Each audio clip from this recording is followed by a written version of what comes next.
Welcome back, everyone. Now we are going to start the next symposium on pediatric surgery. And to chair this session, I would like to invite Dr. Anand Lama MBA, consultant pediatric surgeon at Rainbow Hospital, Dr. Naveen Vijaypur, who is a senior lecturer in pediatric surgery at the Faculty of Medicine, University of Colombo. Over to you.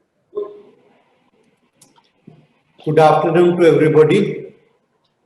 It's a great privilege for me to chair this session and warmly welcome you all for the symposium on pediatric surgery. Our first speaker is Dr. Ravi Ramadwar. He's a senior pediatric and laparoscopic surgeon in Mumbai. He's also the current president of Indian Association of Pediatric Surgeons. He pioneered many pediatric surgical laparoscopic procedures in India, including retroperitoneoscopic pyeloplasty, laparoscopic polylocal cyst excision, etc.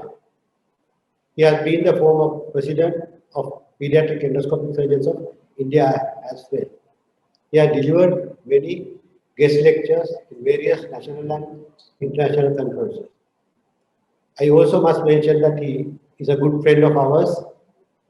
We have visited his hospital some months ago and enjoyed his hospitality. We learned a lot of things about pediatric laparoscopy there. Now we will start the lecture on retroperitoneoscopic pyeloplasty on children. Good afternoon.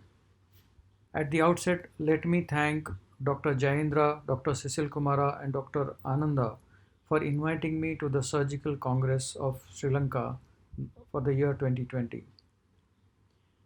The topic is retroperitoneoscopic pyeloplasty, which is very close to my heart.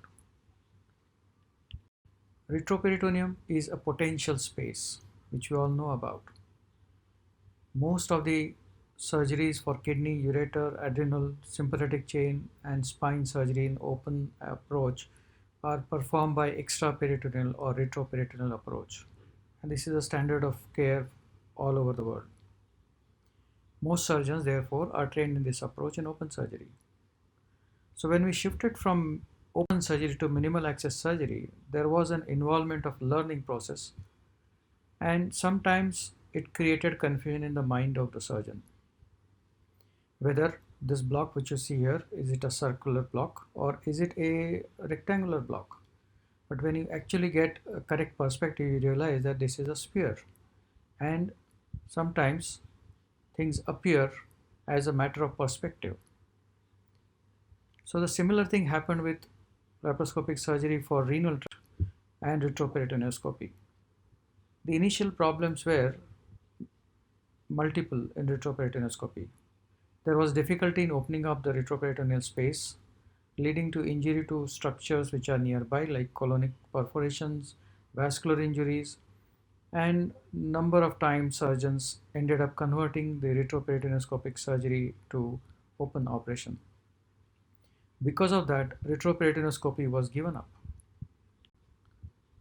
However, in 1992, Dr. D.D. Gaur, one of the senior pediatric urologist from Bombay Hospital, described his technique of retroperitoneoscopy. What you see here is a balloon created out of a simple finger stalk of a glove tied to a suction cannula and distended with saline. And this created history. This changed the way people started opening up the retroperitoneal space and accessing retroperitoneal structure. I was lucky to work in Bombay Hospital for about 17 years, and here you see a little modification of this finger stalk being tied onto a feeding tube for a small baby to open up the retroperitoneal space. Retroperitoneoscopic approach was then gradually becoming popular, and early reports started getting published. In the year 2000, in Journal of Urology, Benz Lama et al. Presented their paper of extraperitoneal laparoscopic repair of uretero-pelvic junction obstruction, initial experience in 15 cases in adults. They concluded that retroperitoneoscopy, by providing easy and rapid access to the retroperitoneal space, seems to be a very valuable alternative for treatment of uretropelvic junction obstruction. By then, the pediatric surgeons also got interested in this approach, and C.K. Young from Hong Kong published his paper in British Journal of Urology in 2001 on retroperitoneoscopic dismembered pyeloplasty for pelviureteric junction obstruction in infants and children, initial case report of 13 patients.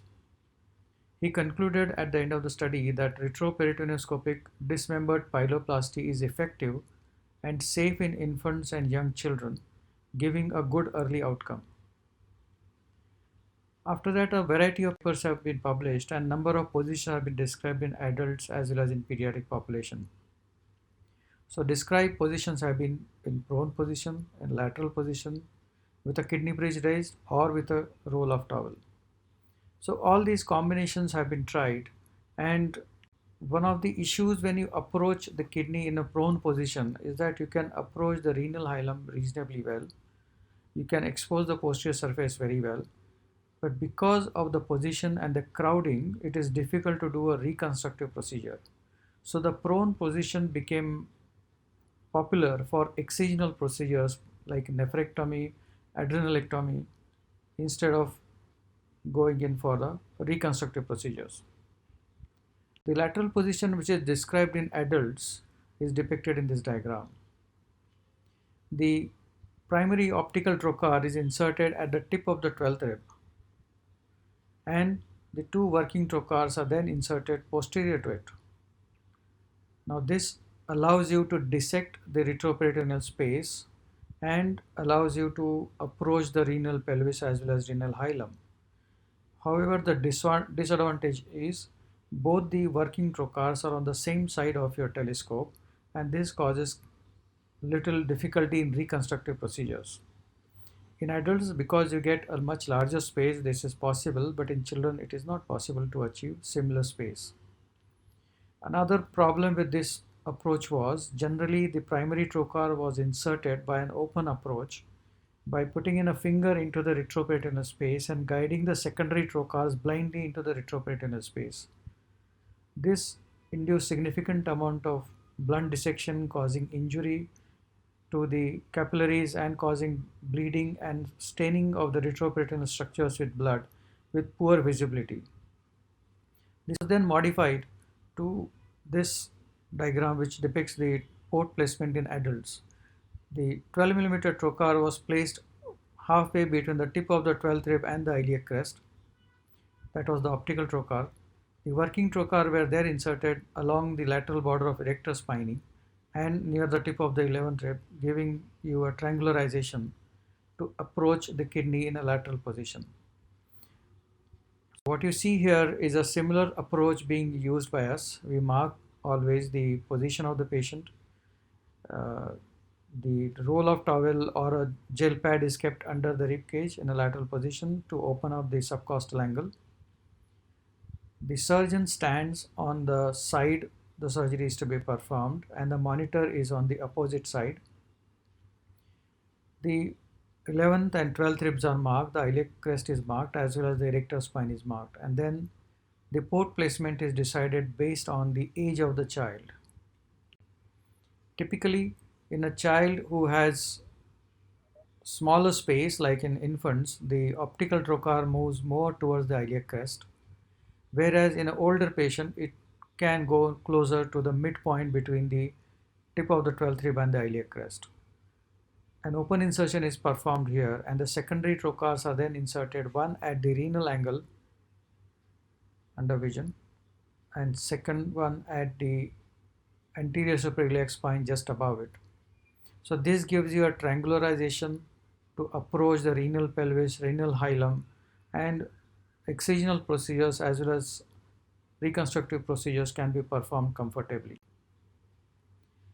So one of the commercially available equipment is a balloon which comes with a sphygmomanometer, and you can introduce this balloon in the retroperitoneal space, and this is used in adults.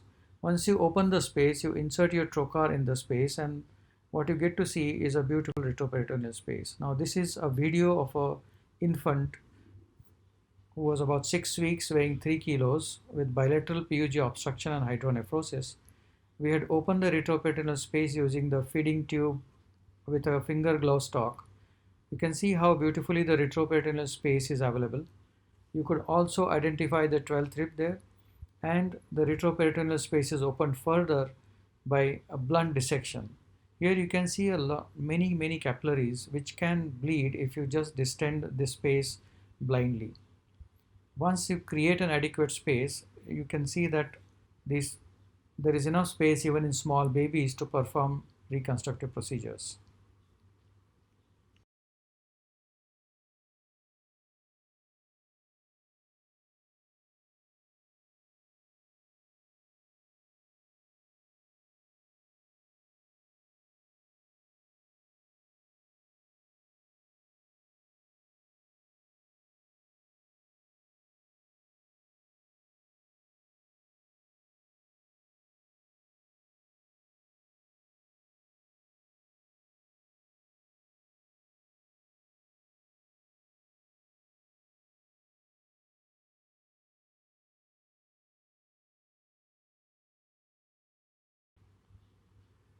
So I'm going to show you one of the videos of a child who underwent a right retroperitoneoscopic pyeloplasty. So after opening up the space, what you see here is the opening of the gyrotas fascia. Once you open the gyrotas fascia, you can see a distended renal pelvis coming in picture. So the gyrotas fascia is opened adequately so that there is no shelf of the gyrotas fascia, which can create problem while suturing as well as handling of sutures as well as stents. It is important to ensure that the perinephric fat as well as the periureteric fat is dissected away so that you can identify the pelvis and ureter, which you can see here very well. After that, a stay suture is taken, which is either a transabdominal transcutaneous stay suture on the renal pelvis, which will allow you to align the pelvis properly, or it can be a different modification of a stay suture where you suture it to the psoas muscle. After that, we open the pelvis, and as our routine practices, we tend to dehydrate this patient so that we don't need to drain too much of distended hydronephrotic kidney. The pelvis is open, keeping in continuity with the upper pole, and the ureter is then spatulated so that there is no distortion in the anatomy. After that, the posterior anastomosis, which effectively is the anterior layer because we are seeing everything from behind, is commenced on the right side from the lower pole near the most dependent part of the pelvis and just above the apex of the ureteral incision. The knots are tied outside, and we generally use a 5O vicryl for this. You can use PDS as well, which many people prefer. Suturing is performed avoiding handling of the ureteral mucosa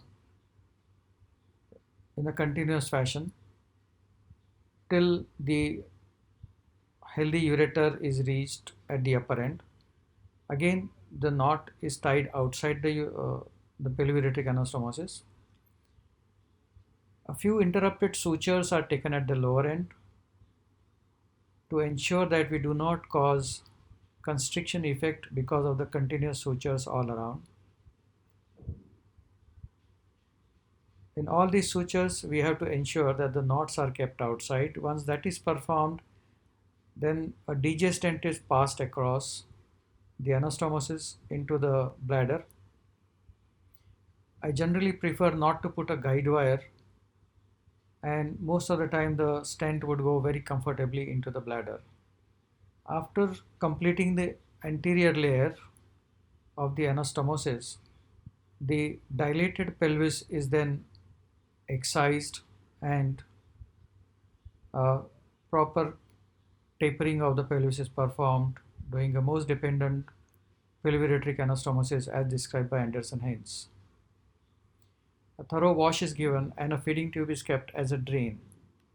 A Foley's catheter is also inserted for 24 to 48 hours to minimize any distension of the suture line and have a continuous drainage. This also allows us to monitor the urine output and to ensure that there is no significant hematuria after the pelvic anastomosis. Over last 15 years, when we studied our data till the year 2018, we had performed 341 retroperitoneoscopic pyeloplasties in pediatric population. The male to female ratio has been 1.6:1. Left side pyeloplasties were far more commoner, as normally is the situation, as compared to the right side. 5 patients had bilateral PUG obstruction, which were operated in a staged manner. 198 babies were under the age of 1 year and 132 babies were under the age of 4 months. So we are really talking about very small babies where you can perform retroperitoneoscopic pyeloplasty. The mean age of the study patients was 17 months, ranging from 3 weeks to 18 years. The mean weight was 10.8 kilos, the smallest being 2.5 kilos and the heaviest being 64 kilos. The mean operating time was 104 minutes. Our initial 5 cases took us much longer to get the orientation, and that is where the learning curve becomes important. We took almost 3.5 hours to complete the initial few procedures. However, our usual operative time is closer to 1 hour now.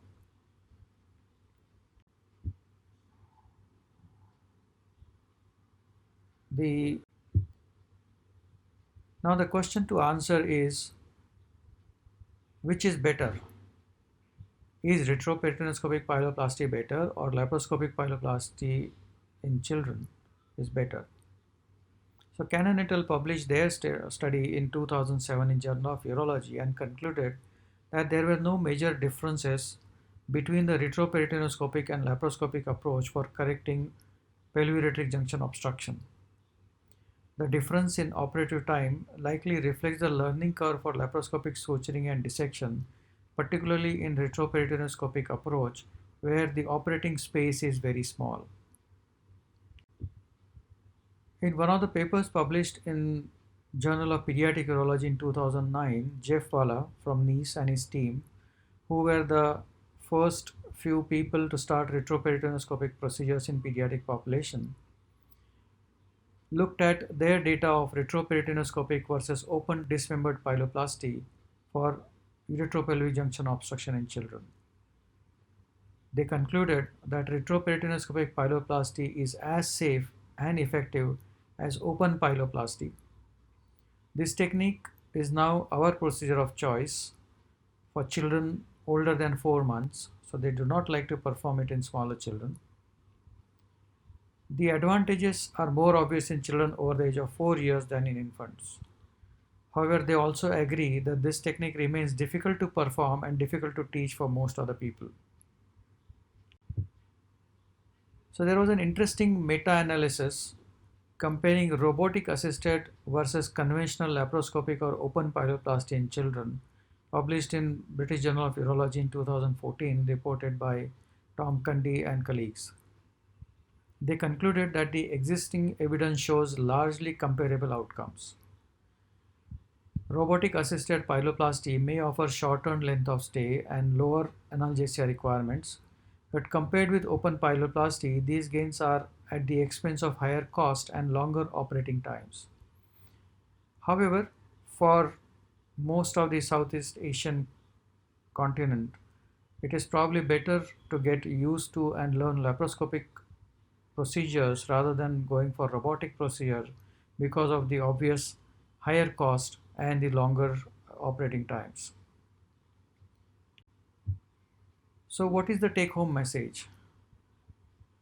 Retroperitoneoscopy gives a direct access to retroperitoneal structures.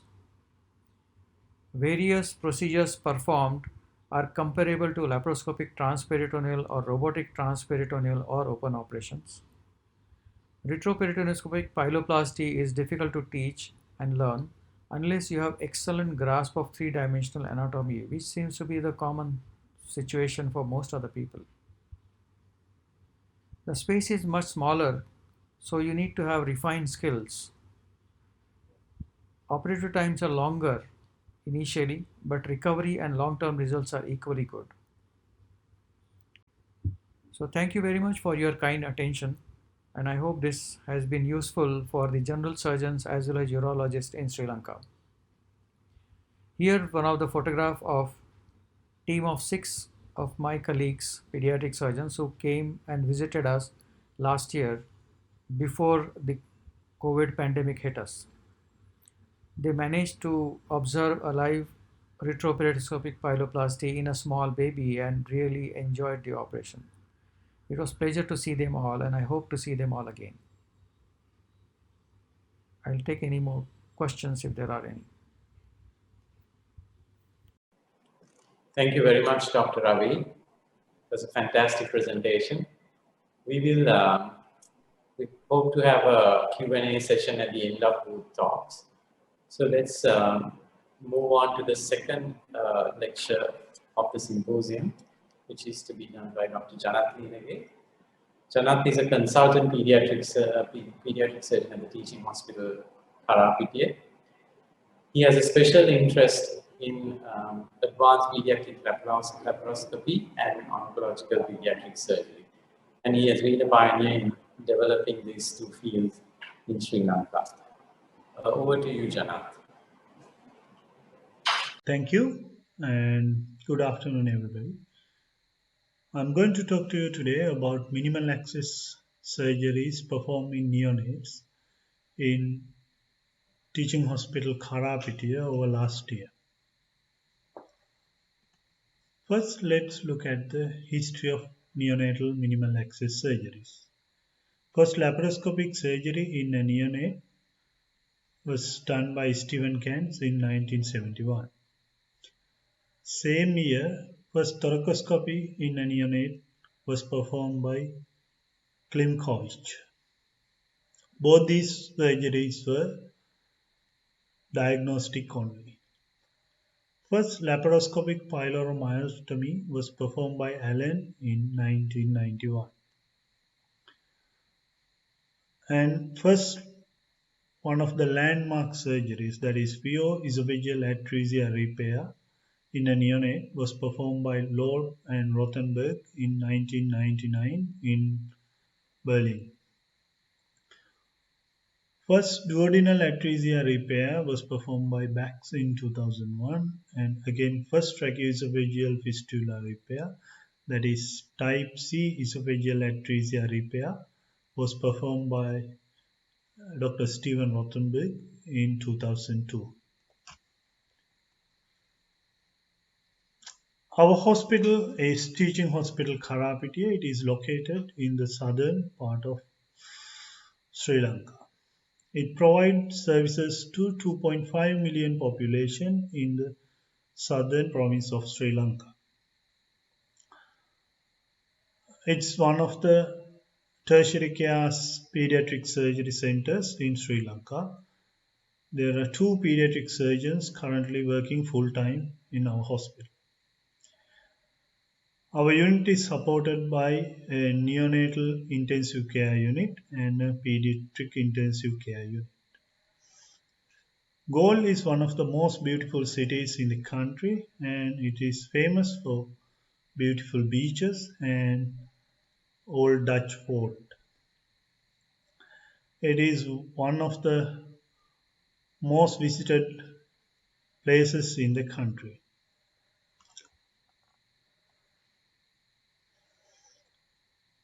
First, let's look at the management of hypertrophic pyloric stenosis in our hospital. This year we had 2 patients with hypertrophic pyloric stenosis. Our preferred method of management in this patient is laparoscopic pyloromyotomy. Both patients underwent laparoscopic pyloromyotomy, and by the time they went to theatre, they were 18 days old and 26 days old. Their weight were 2.8 kilogram and 3.4 kilogram. We use 5 millimeter umbilical port for the camera and 2 3 millimeter port as working ports. During the surgery, we remove one of the ports and insert pyloric spreader through the port site. Operating time for these surgeries were 35 minutes and 20 minutes. We generally start feeding immediately after recovery of these patients, and both patients were fed within 2 hours after surgery. Patients were discharged on post-operative day 2 and post-operative day 3 after establishment of full feeds, and we have not observed any vomiting. Our protocol to discharge is no vomiting for 12 hours, or there is no vomiting after consecutive 3 feeds. Both these patients were reviewed 1 month after surgery and there were no complications. Next, I'm going to talk to you about diaphragmatic hernia repairs we have done in Teaching Hospital Karapiti. Our preferred method of management of diaphragmatic hernias in neonate is thoracoscopic surgery.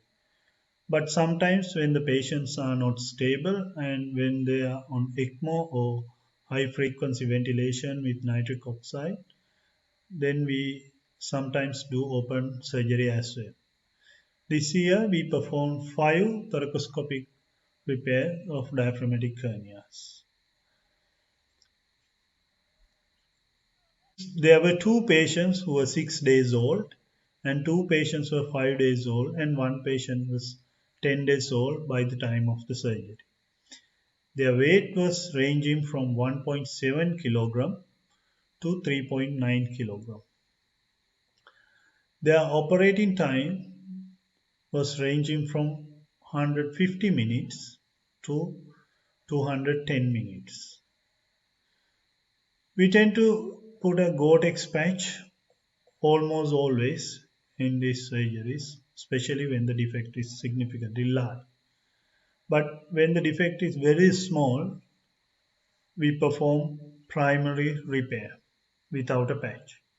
This year we performed 4 surgeries with patch repair and 1 primary repair.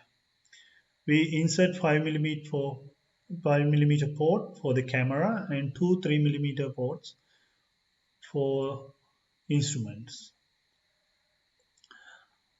We suture the Gore-Tex patch to the diaphragmatic edge as intracorporeal sutures using polyester sutures. In addition to that, we use laparoscopic assisted extracorporeal suturing to anchor the Gore-Tex patch to the ribs in the posterolateral side of the defect.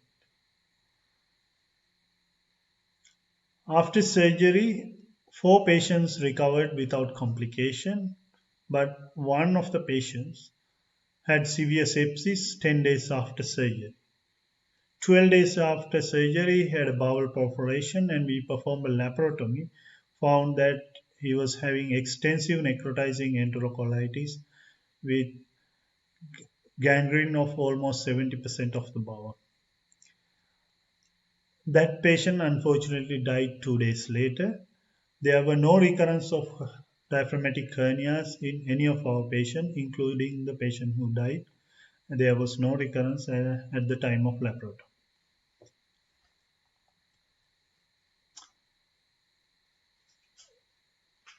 We had 2 patients with type C esophageal atresia and tracheoesophageal fistula this year. For type C esophageal atresias, our preferred method of management is thoracoscopic primary repair. In these 2 patients were 8 days old and 3 days old by the time they went to theatre. Their weight was 2.4 kilogram and 2.2 kilogram.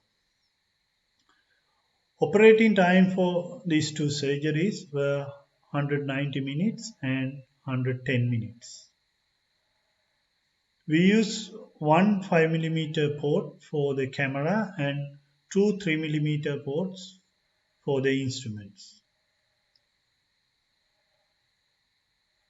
After the inserting ports, we do blunt dissection to demonstrate lower and upper pouches. After that, we use Prolene suture to ligate the lower pouch and at tracheoesophageal fistula. We do not divide the esophagus vein most of the time. After ligation, we insert nasogastric tube from upper esophageal pouch to the lower esophageal pouch and do the anastomosis over the nasogastric tube.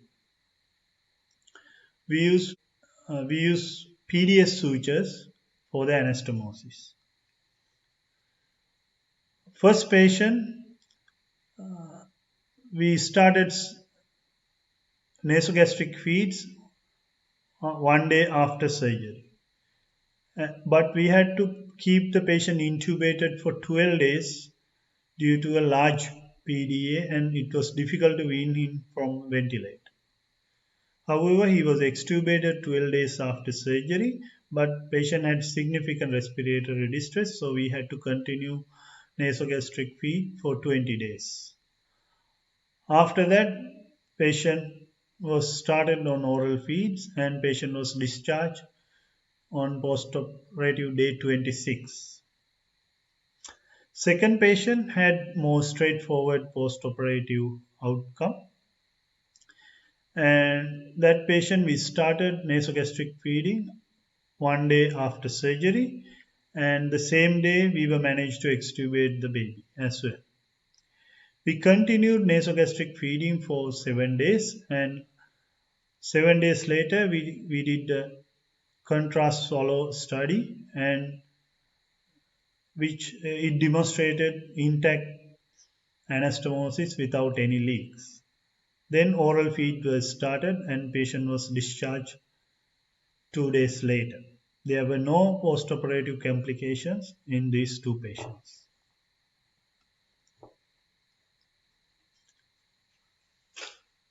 Management of duodenal atresia is mainly laparoscopic surgery in our center. This year we had one patient who was 2 days old and 1.9 kilogram weight at the time of surgery. Operating time for this operation was 160 minutes. We used one 5 mm port at the umbilicus and two 3 mm ports as working ports. After insertion of the ports, we usually use extracorporeal suture to hang the first part of the duodenum, which will help us to demonstrate the atretic segment and the surgery. We do the diamond shape anastomosis with interrupted 5O PDS sutures. This patient surgery went without any significant complication, and after the surgery our practice is to start early feeding. We start very small amount of trophic feeds initially on postoperative day 1, and depending on the patient's nasogastric losses, we upgrade the feeding. This patient did remarkably well after surgery, and we were able to achieve full feeds by 4th day after surgery. 6 days after surgery, patient was discharged, and we reviewed him 1 month later in our clinic, and there was no postoperative complications.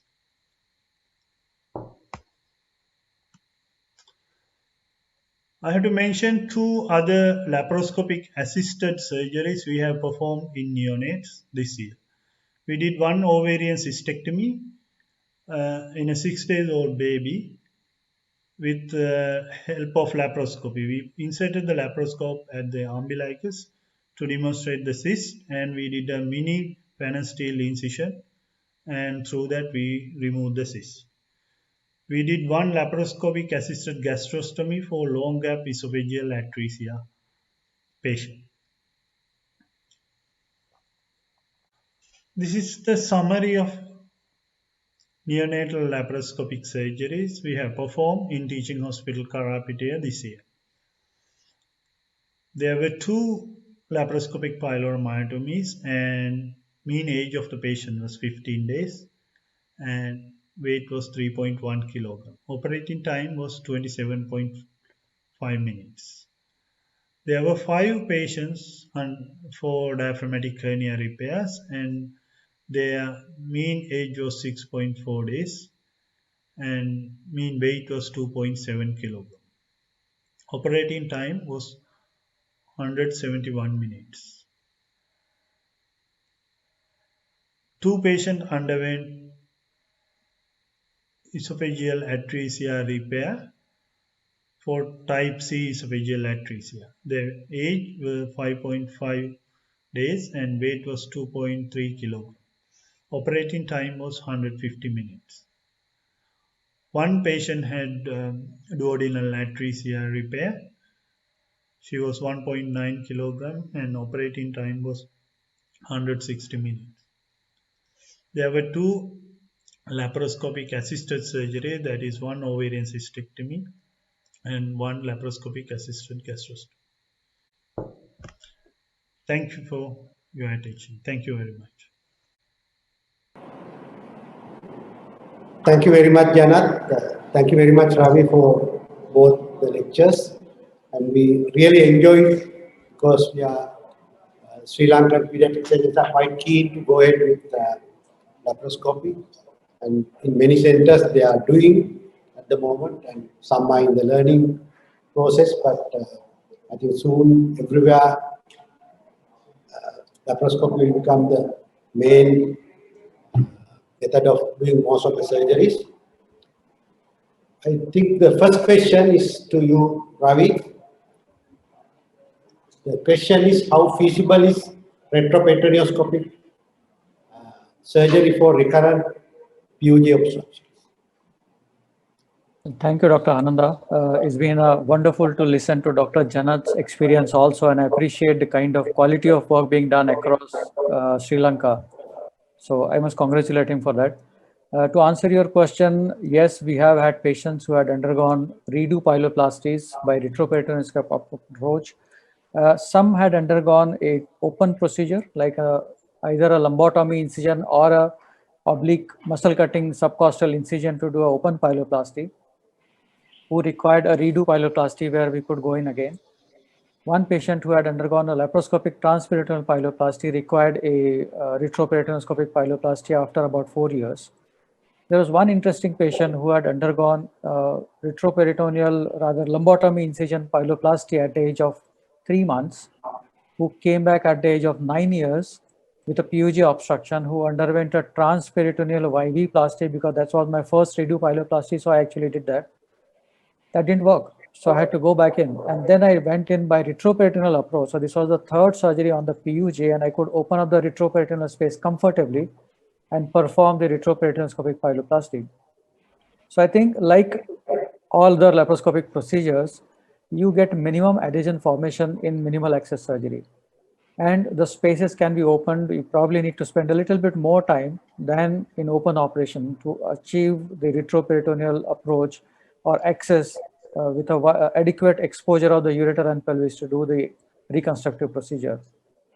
The 1 patient in whom I had difficulty was the one who had undergone a PCNL for stones. This was an adolescent patient who had multiple stones in the kidney, and they thought that it is hydronephrotic because of the stone. So they had done a PCNL through a lower pole.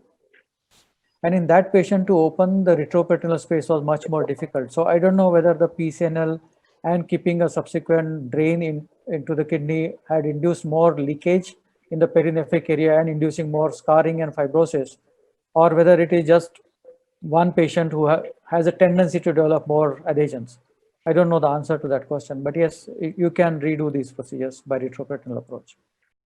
This is about the thoracoscopic TOF repair. Yes. I find it a bit difficult to control the moving lung without 1 lung anesthesia at LRH. How do you, is there anything that you can anything that you can tell me how to overcome them? Both Ravi and my Janak ex- can answer. Yeah, thank you very much for your kind words, sir. Uh, Actually, we had that problem initially because when the baby is moving, lung is going to obstruct the weave. What we overcome was that with the put in the camera port, that 5 mm port, quite posterior. Actually, I put it now just behind the posterior axillary line. So if you go there, the lung actually doesn't come into field much. In the initial part of the surgery, we use 3 pressure up to 3 mercury millimeter. But latter part of the surgery, sometimes we don't even use the carbon dioxide insufflation. We had that problem if you are going to put the port very close to the mid axillary line, as some books describe, or even closer to the anterior axillary line, it's extremely difficult. Then you might have to use some other ports to retract the lung and all the problems. But if you put the port quite posterior, that problem is unlikely to come. Thank you, Janak. This Dr. question is Ananda, to- can I make a comment on this? Yes, Yes. yeah, Janak. Yeah, what Dr. Jain says is absolutely right. My first TOF approach in the first patient was an 800-gram baby. We were operating in Chelsea and Westminster Hospital in London. And following the textbook description, we went through the mid-axillary line and we couldn't see anything. It was an 800-gram baby, so the space was really limited and we converted it into open. After that, I listened to Steve Rothenberg and we started doing in semi-prone position, putting in the optical trocar near the inferior angle of the scapula. And then it was like magic. You get a fantastic exposure of the posterior mediastinum. And in fact, that is the approach we would prefer for anything to do with the esophagus, recurrent TO fistulas, approaching the spine, approaching sympathetic chains, or any other funny tumors in that area. So that is probably the best way of approaching it. You can use carbon dioxide up to 6 millimeters of mercury, but you need to observe that the EtCO2 levels are not rising beyond 50 because it is then likely to give rise to cardiac arrhythmias. And if you use an additional trocar to retract the lung, it can cause injury to the lung and you can have leaks from the lung or a bruised lung with a subsequent contused pneumonitic lung, which will take longer time to recover. So I think going posteriorly is the key. And that is what even the open surgeons of one of our senior era would do that. They would do TOF repair by posterior approach and not by standard lateral approach, what we do. And that I'm talking about open surgery. Thank you, Ravi. Thank you very much. On behalf of College of Surgeons, I would like to thank Dr. Ravi Ramadwar and Dr. Janak Dinagi, consultant pediatric surgeons, for a fantastic symposium in pediatric surgery, pediatric minimally invasive surgery, which starting from pediatric urology, and going into neonatal pediatric surgery in Sri Lanka with statistics and data. Thank you so much for Dr. Ravi and Dr. Janak. Thank you very much. Thank you very much. Bye-bye. Hope to see you all at some point of time. Surely. You too, sir. Bye-bye. Bye.